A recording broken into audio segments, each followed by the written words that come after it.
आपको साबित करना होगा कि हनुमान जी सच में आपकी कथा सुनने आते हैं। राम जी ने मेरे ना चाहते हुए भी मेरे मुंह में निवाला पहुंचा दिया, तो मैं सदा सदा के लिए आपका चेला बन जाऊंगा। कथा के दौरान अगर आप आसन उठा सके तो यह मान लेना कि यहाँ हनुमान जी नहीं आते। अगर नहीं खाएगा तो इसी क्षण ईश्वर को प्यारा हो जाएगा। एक पंडित जी रोज राम कथा सुनाते थे। लोग आकर बड़ी खुशी से उनकी कथा सुनते थे। पंडित जी का एक नियम था कि वे हर दिन कहानी शुरू करने से पहले कहते, आइए हनुमान जी आसन ग्रहण कीजिए, और हनुमान जी को बुलाते थे। फिर वे 1 घंटा तक राम कथा सुनाते थे। एक वकील साहब हर रोज राम कथा सुनने आते थे। एक दिन उन्हें सोच आया कि पंडित जी जब कहते हैं आइए हनुमान जी आसन ग्रहण कीजिए, तो क्या हनुमान जी सच में आते हैं? इसलिए उन्होंने पंडित जी से पूछा, महाराज जी, आपकी कहानी मुझे बहुत अच्छी लगती है, पर क्या हनुमान जी सच में उस आसन पर बैठते हैं जो आप उनके लिए खाली रखते हैं? हाँ, मुझे पूरा विश्वास है कि जब भी राम की कहानी होती है तो हनुमान जी जरूर आते हैं। महाराज, मैं तो एक वकील हूँ और बिना सबूत के कुछ नहीं मानता। मुझे कोई सबूत चाहिए। आपको साबित करना होगा कि हनुमान जी सच में आपकी कथा सुनने आते हैं। पंडित जी ने वकील साहब को समझाने की कोशिश की। भक्ति और आस्था के सबूत नहीं मांगे जाते। यह भक्ति और भगवान के बीच का प्यार है। अगर आप चाहो तो मैं यहाँ कथा सुनाना बंद कर दूंगा, और आपको मेरे कथा पसंद नहीं तो आप आना छोड़ दें। पंडित जी के इतना कहने पर भी वकील साहब नहीं माने।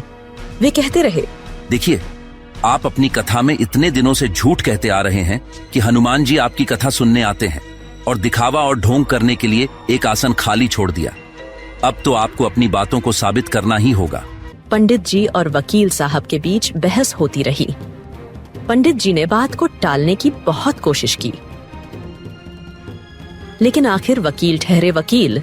वे थे सबूतों के गुलाम और तर्क में माहिर। सारी कोशिश विफल देखते हुए पंडित जी ने आखिरकार कहा, आज की कथा तो समाप्त हो चुकी है और मेरे हनुमान जी यहाँ से जा चुके हैं। कल मैं साबित करूंगा कि हनुमान जी आते भी हैं और मेरी राम कथा को सुनते भी हैं। आप अपनी तसल्ली के लिए उस आसन को अपने साथ ले जाएं और कल कथा से पहले उसे लेकर यहाँ आए।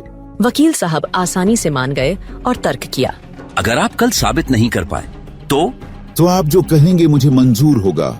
ठीक है, फिर आपको पंडिताई छोड़कर मेरे घर में रसोइये का काम करना होगा। ठीक है, और अगर साबित हो गया कि कथा सुनने मेरे हनुमान जी आते हैं तो? मैंने बहुत ढोंगी देखे हैं, कुछ साबित वाबित नहीं होगा। और हाँ, कल आइएगा जरूर। ऐसा ना हो कि आप बोरिया बिस्तर लेकर गुल हो जाएं। हाँ, लेकिन आपने मेरे प्रश्न का उत्तर नहीं दिया। अगर साबित हो गया फिर क्या?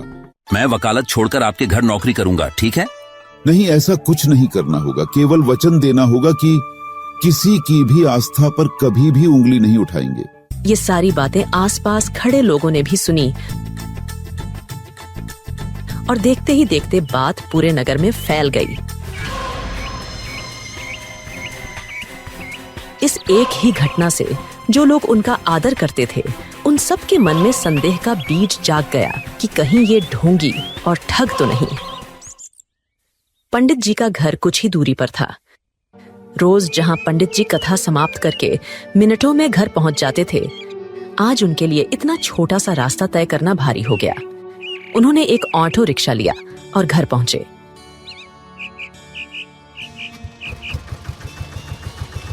अभी तक जो उनका विश्वास अटल था, थोड़ा डगमगाते हुए दिखाई दे रहा था। पंडित जी को रामकथा सुनाते वर्षों बीत गए थे, लेकिन इस तरह की परिस्थिति जीवन में पहली बार आई थी कि किसी ने उनकी आस्था पर चोट की थी। आज वे ठीक से भोजन भी नहीं कर सके और सोचते सोचते उन्हें नींद आ गई। सपने में अचानक उन्हें लगा कि श्री राम उन्हें आशीर्वाद दे रहे हैं।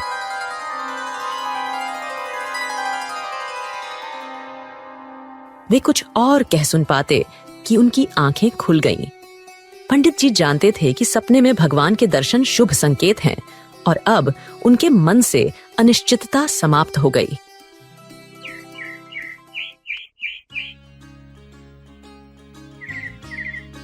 पंडित जी विश्वास के साथ पैदल ही कथा स्थल पहुंचे। आज वहां रोज से बहुत ज्यादा भीड़ थी। जो लोग रोजाना कथा सुनने नहीं आते थे, वे भी भक्ति की परीक्षा देखने आए। कुछ ही समय में गाड़ी से वकील साहब उतरे।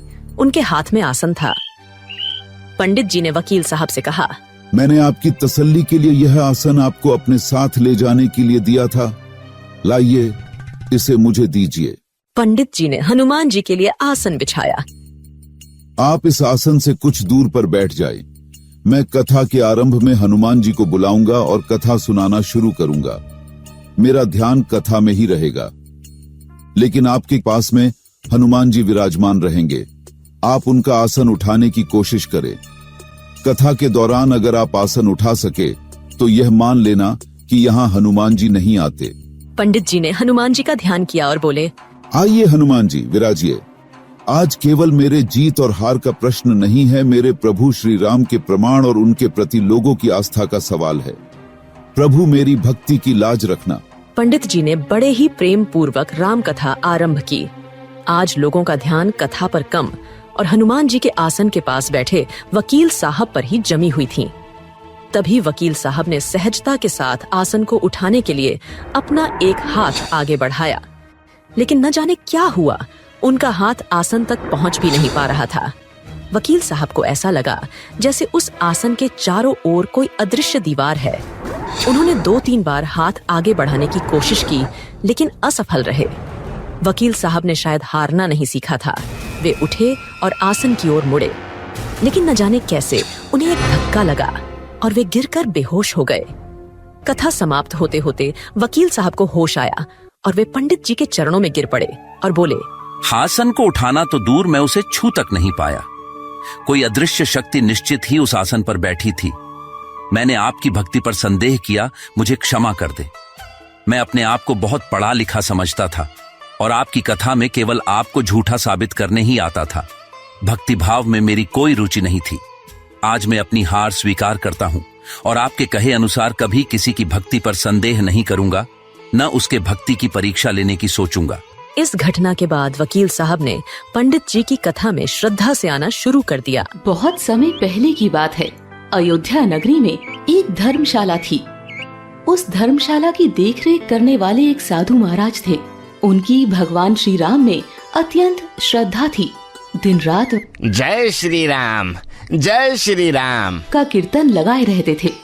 धर्मशाला के सबसे ऊपर की मंजिल पर एक कमरे में उन्होंने भगवान राम की एक छोटी सी प्रतिमा स्थापित की हुई थी और रोज सुबह 4 बजे ब्रह्म मुहूर्त में भगवान राम का नाम कीर्तन करते थे।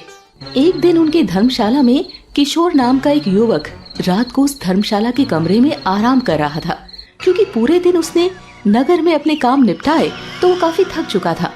सुबह 4 बजे साधु महाराज का जो नित्य क्रम था, उसी हिसाब से उन्होंने भगवान श्री राम के नाम का जाप करना शुरू कर दिया और जोर जोर से जय श्री राम, जय श्री राम कीर्तन करने लगे। इतने में किशोर की आंखें खुल गई। तब सुबह के 4 बज रहे थे। किशोर को गहरी नींद आ रही थी, पर साधु महाराज की जोर जोर से राम नाम की ध्वनि ने उसकी नींद खोल दी। वो अपने कमरे से निकलकर धर्मशाला की ऊपरी मंजिल वाले कमरे में जा पहुंचा, जहाँ पर साधु महाराज राम नाम का कीर्तन करते थे। वो वहाँ पर गया और उसने उनसे कहा, महाराज, ये कोई वक्त है जोर जोर से राम नाम का कीर्तन करने का? धर्मशाला में लोग सो रहे हैं। आप सबकी नींद सुबह सुबह क्यों खराब कर रहे हो?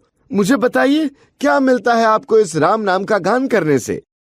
किशोर, मुझे क्या, पूरे संसार को 2 वक्त की रोटी इसी राम नाम की वजह से मिलती है। महाराज, आप भी क्या बोल रहे हो? मुझे मेरी मेहनत की वजह से मिलती है रोटी, आपके राम नाम लेने की वजह से नहीं मिलती। किशोर, तुम अभी अज्ञानी हो। तुम्हें राम नाम की शक्ति के बारे में अभी कुछ भी पता नहीं है। तुम व्यर्थ में ही चर्चा कर रहे हो। संसार के हर एक जीव को इस नाम के सहारे ही रोटी मिलती है। अगर ऐसी बात है तो एक शर्त लगा लेते हैं। मैं अभी जय श्री राम कह देता हूँ और अगले 24 घंटे में मैं कुछ भी नहीं खाऊंगा। मेरे सामने चाहे कितने भी स्वादिष्ट व्यंजन आ जाएं, मैं उसे ग्रहण नहीं करूंगा। यदि शर्त हार गए तो क्या करोगे? यदि मैं शर्त हार गया और आपके राम जी ने मेरे ना चाहते हुए भी मेरे मुंह में निवाला पहुंचा दिया, तो मैं सदा सदा के लिए आपका चेला बन जाऊंगा और आपसे दीक्षा ले लूंगा। इतना कहकर वो युवक वहां से चला गया। अपने ही घर की ओर जाते हुए किशोर ने सोचा, यदि मैं घर गया और माँ ने जबरदस्ती कुछ खिला दिया तो मैं शर्त हार जाऊंगा। ऐसा करता हूँ, किसी जंगल में अगले 24 घंटे के लिए चला जाता हूँ, जहाँ मुझे कोई देख भी ना सके और मुझे कोई मिल भी ना सके। जब कोई देखेगा या मिलेगा ही नहीं तो कोई कुछ खिला भी नहीं पाएगा, और वैसे भी जंगल में खाने लायक कुछ मिलेगा भी तो नहीं। इस विचार के साथ वो युवक जंगल में चला गया।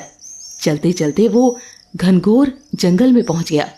घनघोर जंगल में एक बड़े से पेड़ के ऊपर पत्तों की ओट में छिपकर बैठ गया। कुछ समय बीतने के बाद उसी रास्ते से बंजारे का एक समूह निकला। बंजारों के सरदार ने सबको वहीं थोड़ी देर डेरा डालने के लिए कहा और उसी पेड़ के नीचे चूल्हा जलाकर बंजारों के रसोइये ने सबके लिए रसोई बनाना प्रारंभ किया।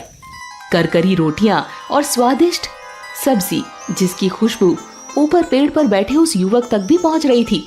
इसी रोटी से बचते हुए तो मैं जंगल आया और इस पेड़ पर चढ़कर बैठ गया, और इसी पेड़ के नीचे ये बंजारे इतनी स्वादिष्ट रोटी और सब्जी बना रहे हैं।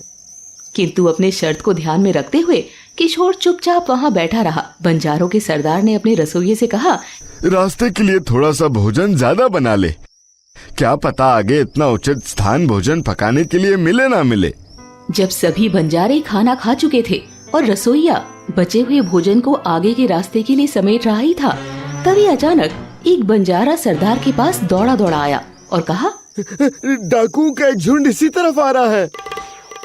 इतना सुनते ही सरदार ने तुरंत आदेश दिया, हमें यहाँ से तुरंत भाग जाना होगा, नहीं तो डाकू लूटपाट और मारपीट करने लग जाएंगे। बंजारे जैसे तैसे अपना सामान समेटकर वहाँ से भाग गए। थोड़ी देर बाद उस स्थान पर डाकू आ पहुँचे। उन्होंने देखा कि सब्जी और रोटियां भरी हुई पड़ी है, तो कुछ डाकू उस भोजन की ओर बढ़ने लगे, किंतु तभी डाकुओं के सरदार ने उन्हें रोक दिया और कहा, अरे बेवकूफ हो गए हो क्या?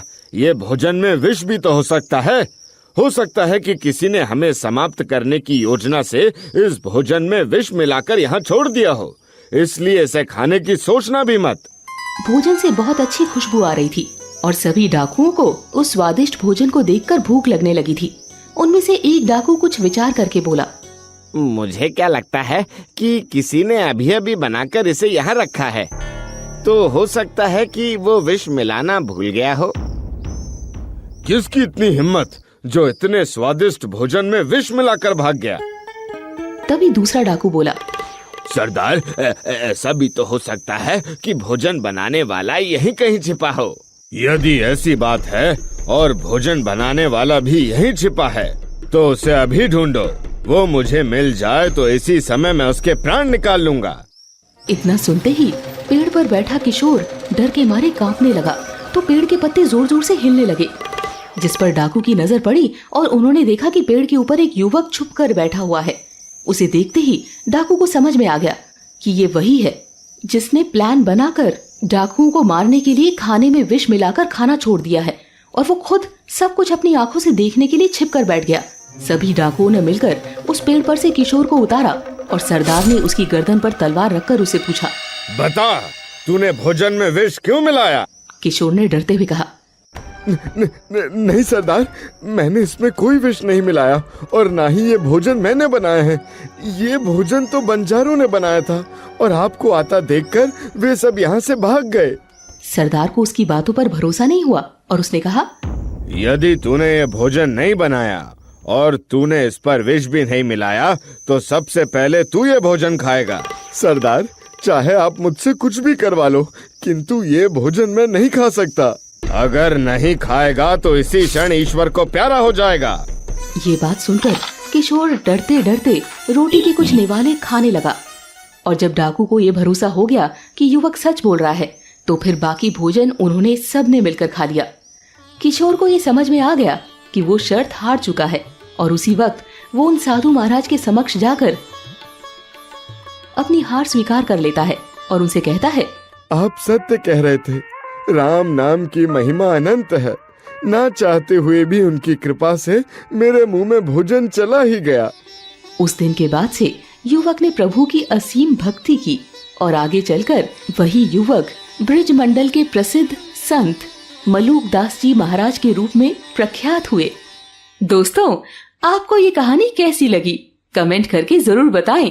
ऐसी और कहानी सुनने के लिए इसे लाइक और शेयर जरूर करें। धन्यवाद।